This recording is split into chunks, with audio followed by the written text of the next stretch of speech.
Yeah, so we talked a little bit about the present, right? The past and the present and the future, and kind of just thinking about ourselves being on a journey as a community that is trying to embrace all these beautiful concepts around identity.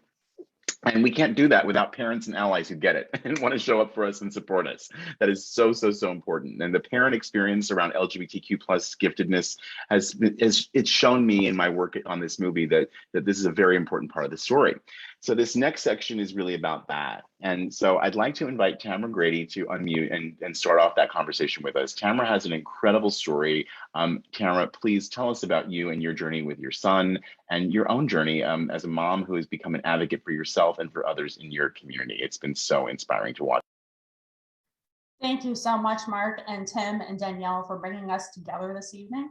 I am a school board member in the suburbs of the Twin Cities in Minnesota, and I am a proud parent of 2 scholars who are neurodiverse and gender nonconforming.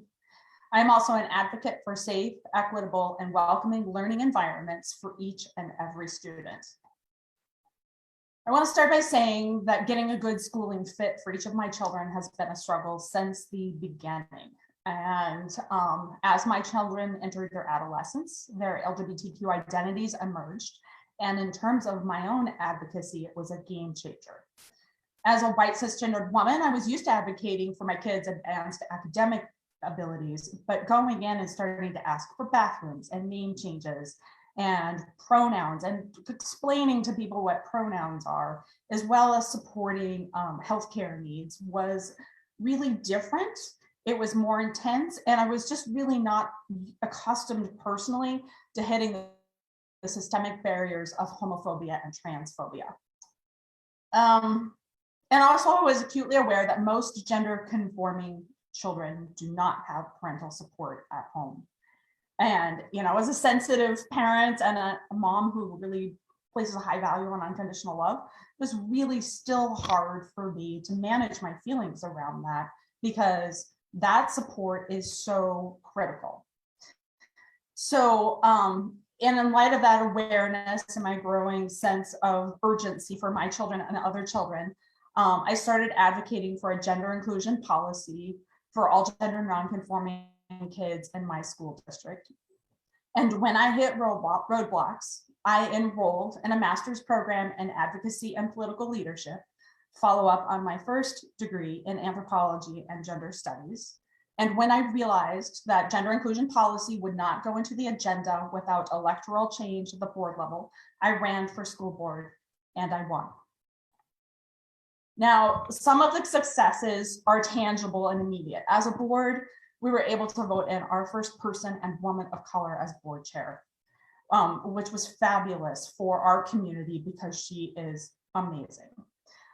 We immediately updated a policy to allow our Indigenous scholars to wear ceremonial regalia at graduation, something that should have been a no-brainer, but had been left off the agenda for far too long. And this July, the Osseo School District passed a gender inclusion policy governing pronoun changes, name changes, and restroom access. That's what it took, and I learned to get to that point, but there's still so much more that came along with this. And a lot of that was my own personal growth. A lot of personal growth came from intentional role modeling to show my own kids that I could advocate for myself and others the way I wanted them to be able to show up for themselves. I have been able to more fully connect with myself, integrating all the different parts of me that had been adaptive at different points and different environments in my life. And many of those things and adaptations now form the basis for so many of my strengths that I've been able to pull together. And most rewarding is connecting with the humanity by finding community amongst the LGBTQ community, amongst all people who are supportive and interested in advocating for diversity and equity and inclusion. And in my graduate program, finding other social justice warriors with whom I shared the same kind of sensitivity, a strong sense of idealism, and the drive to solve complex social, emotional, and political problems. I would say some of the challenges is that all change is hard on a personal level. Even when things are good, It takes a lot of active acceptance and integration to move through multiple changes. And on a global level, I think we're all struggling to recreate normal right now, as it seems that all the rules are changing. And for me, this creates a lot of cognitive dissonance. Where am I? Where do I want to be? Where do we all need to be? Versus this idea of going back to a normal that I don't think any of us here wants to see again. And I would say that the final challenge is I love the intellectual work of diving deeper into the complexity of problems to search for solutions. But sometimes this can lead to a deep existential rabbit hole that is hard for, and we can all relate, to pull yourself out of. And I have constantly working to balance this with maintaining hope and optimism and finding tangible solutions that bring our communities together for a better place and future for all of our children. Thank you.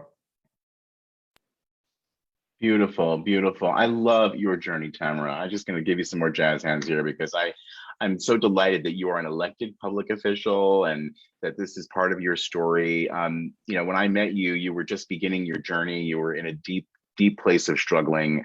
And it's just such a joy to see you triumphant and leading in this way. You know, finding your power, that's such a beautiful, beautiful thing. So congratulations. And thank you for being a role model. And oh, I'm just so happy you're here tonight. Really delicious.